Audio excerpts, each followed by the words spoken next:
কুরবানি করার সংক্রান্ত দুই একটি কথা আমি আপনাকে বলবো। সেটা হচ্ছে এই, দেখেন কিছু মৌলিক বিষয় আছে যেগুলো না বললেই নয়। কুরবানির গুরুত্ব সম্পর্কে আল্লাহ নিজে বলেছে কুরবানি তুমি করো। আপনি দেখতে পাচ্ছেন একটা 10,000 টাকা দামের বকরি, 50,000 দামের একটা গরু, আপনার কাছে একটা পশু মনে হয়, তাই না? আল্লাহ সুবহানাহু ওয়া তাআলা এই কুরবানির মাধ্যমে আল্লাহ আপনার ঈমানটাকে পরীক্ষা করে ছাড়ে, এটা জানেন?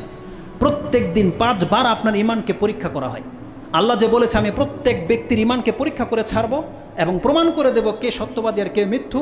প্রত্যেক দিন 5 ওয়াক্ত আপনাকে পরীক্ষা করা হয়। জানেন পরীক্ষাটা কখন হয়? যখন 5 বার আপনাকে আযান দেওয়া হয়।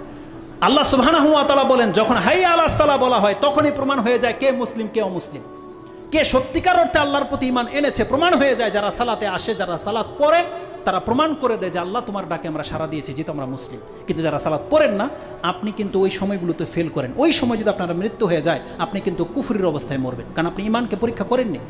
তদ্রুপ আল্লাহ সুবহানাহু ওয়া তাআলা বছরে একবার দান সদকার ক্ষেত্রে আমাদেরকে পরীক্ষায় ফেলে দিয়েছে। এটা আমার ভাষা নয়, আপনাকে আল্লাহ সুবহানাহু ওয়া তাআলা পরীক্ষা করছে সামান্য একটা 50,000 টাকা দামের প্রাণী দিয়ে। যদি ইব্রাহিম আলাইহিস সালামের মতন পরীক্ষা আপনাকে করতো, যদি আপনার সন্তানটাকে জবাহ করতে বলতো, আপনার অধিকাংশ মানুষ হয়তো ইসলামে ছেড়ে দিতেন।